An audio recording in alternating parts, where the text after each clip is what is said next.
This is why you should always check if your doors are locked before you leave the house and when you come back. Just in case TikTok does shut down, here are my other socials and make sure to subscribe to my YouTube channel because I'm always posting story times there. This story actually happened to my older brother and it spooked him real bad. To the point where now he makes sure to triple check that the door is locked. So this happened back in college when he used to live in Jersey City on his off-campus apartment with one other roommate. He told me that it was one Friday night that they decided to go out to the clubs because they needed an escape from school. Also keep in mind, my brother's roommate invited his friend from home, so right now it's the three of them. So my brother had his own room, his roommate had his own room, and the friend would be sleeping on the couch in the living room. Also, the couch had a pull-out bed, which is very, very important for later, so keep that in the back of your mind. So my brother said that they left their apartment at 10 p.m. to start their night out. Fast forward, my brother said at one point in the night he got a little sick and, he had to head back to the apartment. He insisted that he went back alone and that his roommate and their friend did not come and, help him out because he wanted them to enjoy the nightlife.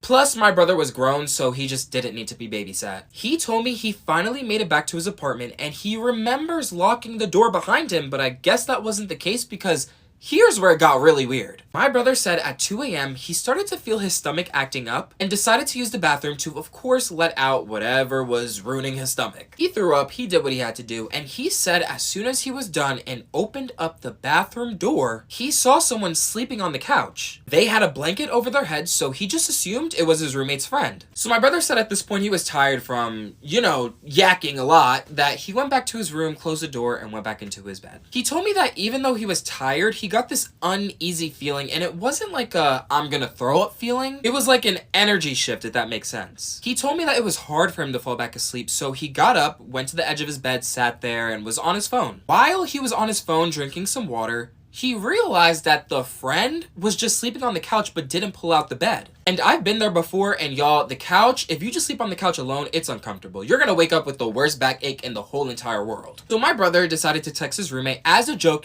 trying to tease him a little bit. He was like, hey, you should have told your friend to pull out the bed. He's gonna be uncomfortable. So after he sent this text, he did not expect a response because he assumed that his roommate was in the room next door sleeping. He honestly expected to get an answer back in the morning. Y'all, minutes later, my brother receives a text message from his roommate with 2 question marks. So my brother told me in this moment he was just as confused because 1, why is he sending back question marks? And 2, why is he awake? So my brother texted his roommate back saying how his friend is sleeping on the couch and didn't pull out the bed that's connected to the couch. He told me his roommate responded back saying how him and his friend were still out but planned on heading back in 30 minutes or so. Y'all, my brother said at this point his heart dropped. And to make sure he wasn't tripping, he opened the door, walked over to the couch, and was listening in to hear if there was breathing. To see if there was actually someone on that couch sleeping or if he was just hallucinating. He was not hallucinating because he heard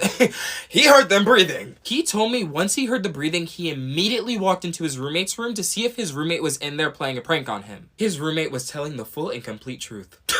So if they weren't back, who's on the couch? My brother said that he was so scared that he never responded back to his roommate's text.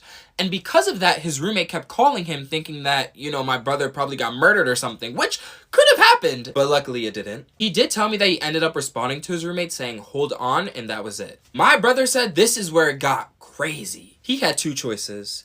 1, go back to sleep and let his roommate and his friend deal with it. Or 2, he finds out who's sleeping on that couch and gets them out. He chose number 2, and you'd think the logical thing to do at this point is call the police, right? He did not do that. My brother said he walked out of his roommate's room on a mission. He said he was filled with so much adrenaline at this point that he walked over to the kitchen, got a pot, and instantly started yelling at the person to get up. So the person on the couch ended up shooting up from his sleep and my brother whacked him with the pot. While he was down, my brother snatched the blanket off only to find out it was some random older man that did not live in the apartment complex at all. So my brother observed the person and ended up finding out that he was armed with a gun and a pocket knife. So he grabbed both of the items from him and pushed it away, and he observed him more and kind of came to the conclusion that he was homeless. He also told me that the man was under the influence in this moment. My brother said once the man gained consciousness from getting hit with the pot, he instantly started yelling at the man to tell him how he got in this apartment, why he chose this apartment, and just trying to get a lot of information out of him. The man told my brother that he waited outside the apartment complex until someone came and opened up the door, then pretended to be a resident so they would let him in, and while he was in, he was walking walking around tugging on doors to see which one would open, and